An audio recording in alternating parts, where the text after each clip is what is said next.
This is how I measure a Strat saddle with a vernier caliper. This is a vernier caliper, a dial vernier caliper. As we can see, there's a dial. We are going to measure in millimeters, and we must remember that millimeter is a very small unit of measurement. So the main essence here is to take readings or measurements while making sure that we have minimal error. So these are the jaws of the vernier. The saddle's right here. This is the roller that opens the jaws. So here it is. We take the saddle and put it inside the jaws, the two flat sides, between the two flat sides of the jaw. And we close the jaws.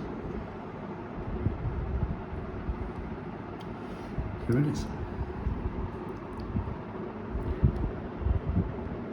It's giving me a reading of 10.4 mm, I'm sorry, 10.4 mm.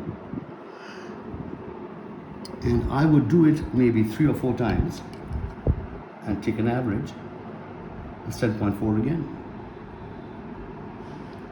And maybe one more time.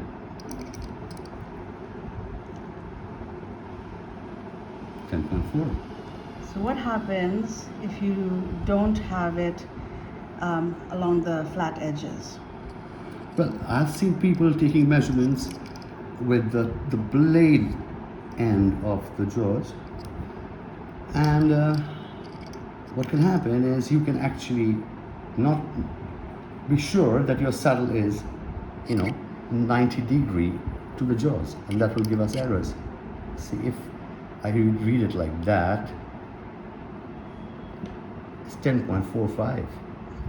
If I read it like that,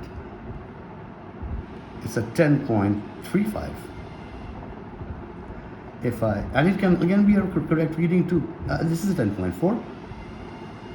So this is really too fine. It's like two blades, This is probably so not reliable. Yeah, But if you put it in the against industry, we would do it like this. If you put it against the flat And edge, every time you'll be right. See? Yeah. So if you put it against the blade, you may or may not get the right measurement. That's correct. Yeah. It's a 10.4 again. Okay. So this is how I'm going to take the reading.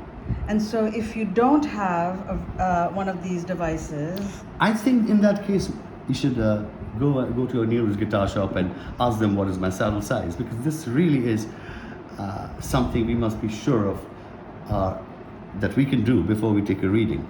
and this is a free service? This is absolutely a free service anywhere in the world. That in all a guitar shops? Yes. Okay. Yes. Thank you.